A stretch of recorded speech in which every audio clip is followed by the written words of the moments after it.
mwaka Imana yariyeretse Uburundi bimwe mbere vy'agatangaza. Nta murundi yoba gikekeranya ko Imana tutari kumwe.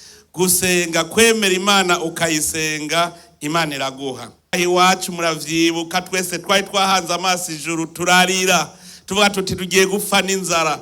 Umunsi tuvuze tuti twese tuje ku mavi mu madini yose atanumwe avuyemwo. Iyo ndwi yaheranye nuko imvura icitangura kugwa, Imana aratwiyeretse. Muri iyi ntara nziza ya Bujumbura murafise vyinshi mwobona ko Imana ariyo yakora. Uburundi bwarahigiwe inshuro nyinshi, burahigirwa mugabo Imana irahagarara. Uno munsi duhereje umwaka turi mu mahoro, dukomera amashi Imana yacu. Abantu benshi bari bijiriwe, abandi baracika intege kubera muri twebwe n'abarundi harimwe abaca intege abandi. Uwo mwaka twarabonye abarundi turi kumwe bashobora gukorana na Shetani ikatwononera amahoro mu gihugu cacu. Twarababonye bace baja habona. Uwo mwaka twashoboye kubona aba bantu batera ubwoba abene gihugu. Hanyuma gushika abene gihugu baratsinda ubwoba. Uno munsi turi mu mahoro kandi twese turi mu kanyamuneza, dukomera amashi Imana yacu. Ivyabaye Uburundi imbere y'amakungu bwaravuze burumvigwa, abarundi barizegwa.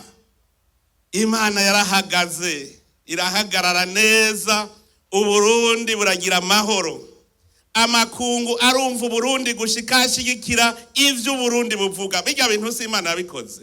Muravye umwimbo wabonetse muri uwo mwaka ntawe ari bwaboneke. Uyu mwaka je narazungurutse igihugu cose ndaba ingene kimeze. Niho Imana yatwuguruye amaso tubona itunga tutari tuzi dufise. Uwo mwaka waratweretse ubumwe hagati y'abarundi, hagati y'imigambwe. Abarundi baraja mu matora batekanye, ata muntu numwe ahiga imanga, bose baratora. Yaba imigambwe babene gihugu bose bagumye mu kanyamuneza, bumva yuko ari nko kwinagura kuko turi ku murongo umwe. Vyerekanye neza ko turi mu nzira imwe ituroresha kwiterambere. Ibi birerekana yuko umwaka koko watubereye umwaka utuboneshereza iyindi myaka igiye gukorikira tuja mu nzira y'iterambere.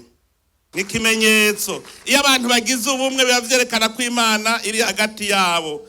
Nico gituma nk'iyi ntambwe itosubira inyuma.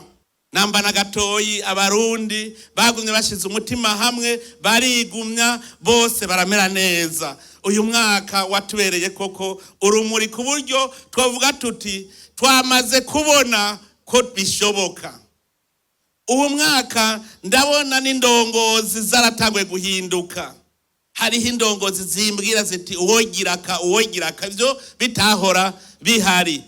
Uyu mwaka utangura abarundi dutegeza gukanura, dukura amaboko mu mpuzu dukore. None rero no guhimbaza Imana muri iki gihe. Duhimbaza Imana kuri ivyo vyiza imaze kudukorera, kuvyo imaze kutwereka, twongera tutibagira gusaba ikigongwe.